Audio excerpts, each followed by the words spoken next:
L'hypothèse d'incompressibilité stipule directement que la divergence de v égale à 0. En coordonnées cartésiennes, la dérivée, comme j'ai dit, de la vitesse de u, c'est-à-dire la vitesse par rapport à x, plus la dérivée de v par rapport à y, plus la dérivée de w par rapport à z, égale à 0.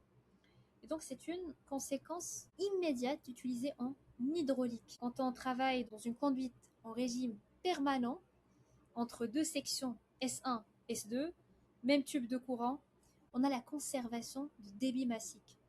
Et là, on va tomber sur cette équation pour un fluide incompressible. C'est-à-dire que il y a deux conséquences. Ça veut dire que tout simplement, S1 fois V1 égale à S2 fois V2.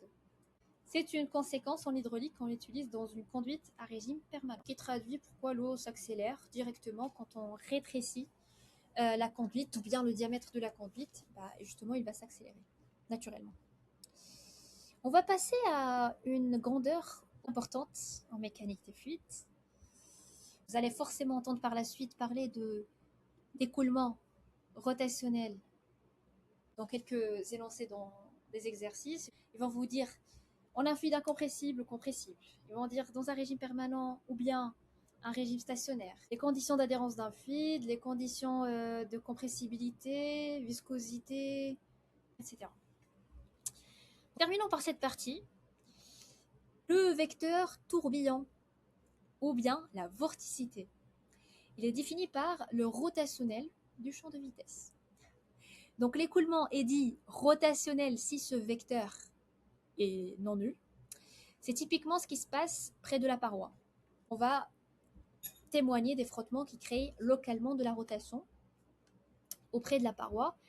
Et il est dit irrotationnel si ce vecteur, à savoir la vorticité ou bien le tourbillon, est nul partout dans le domaine considéré. Et dans ce cas, on peut définir un potentiel de vitesse, phi, tel que V, soit le gradient de phi. Donc c'est un potentiel de vitesse.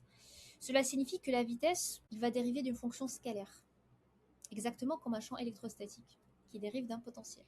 Pareil, la vitesse dérive d'une fonction scalaire. On exploitera cette propriété en détail lorsqu'il s'agit de la partie sur les écoulements potentiels. Une remarque que je vais ajouter là, le théorème de Kelvin, c'est un écoulement initialement irrotationnel parce qu'il s'agit d'un écoulement de fluide parfait, soumis uniquement à des forces qui dérivent d'un potentiel qui est initialement irrotationnel. Maintenant, nous avons tous les outils cinématiques nécessaires. C'est le temps pour introduire les forces et la dynamique, et donc la dynamique. Et nous allons commencer par le cas le plus simple, celui des fluides parfaits, celui des fluides parfaits sans viscosité. Et on va commencer par la première équation. On va appliquer le principe fondamental de la dynamique à une particule de fluide, de volume D2V, c'est un volume élémentaire. En négligeant la viscosité, on a les seules forces qui vont s'exercer sur cette particule, à savoir la résultante de force de pression, moins le gradient de P, plus la pesanteur. La deuxième loi de Newton qui s'écrit comme suit. Rho fois D de V fois gamma égale moins le gradient de la pression plus Rho fois G fois le volume D de V. En étudiant l'expression de l'accélération, nous avons établi en cinématique la dérivée particulière de la vitesse. Et donc, on va obtenir en conséquence, les équations de l'air dans ce résultat-là. Ce sont des équations qui gouvernent les écoulements de fluides parfaits. Elle va juste gouverner les écoulements parfaits, sans viscosité. Et sont bien valables aussi bien dans les régimes permanents et régimes stationnaires. Et pour tout type d'écoulement, rotationnel ou bien non.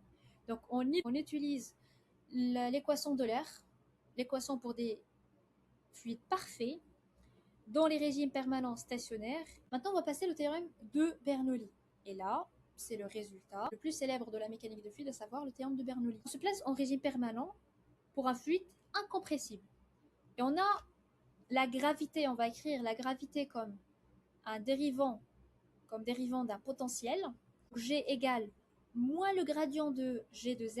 On va utiliser l'identité vectorielle classique de l'analyse vectorielle qui permet de réécrire le terme convectif de l'accélération comme suit.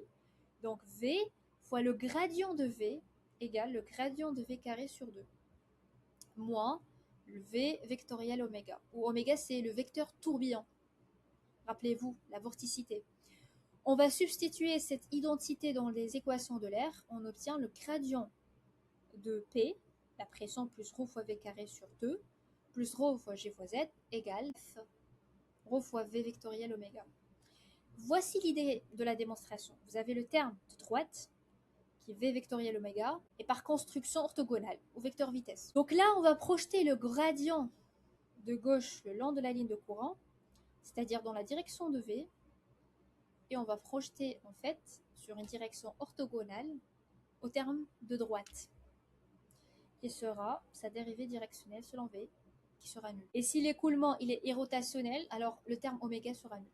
Alors le terme droite est identiquement nul en tout point, et la constante devient la même dans tout le domaine. On va faire une interprétation énergétique. Le théorème de Bernoulli, c'est ρ plus demi ρ fois V carré plus ρ fois Gz égale une constante. Le premier terme représente la pression, le deuxième c'est l'énergie cinétique par unité de volume, et le deuxième c'est l'énergie potentielle de pesanteur par unité de volume. Donc c'est la conservation de l'énergie mécanique le long du fluide. On aura deux applications majeures du théorème de Bernoulli. Vous avez le tube de Venturi dans une conduite convergente horizontale. La conservation du débit impose cette condition.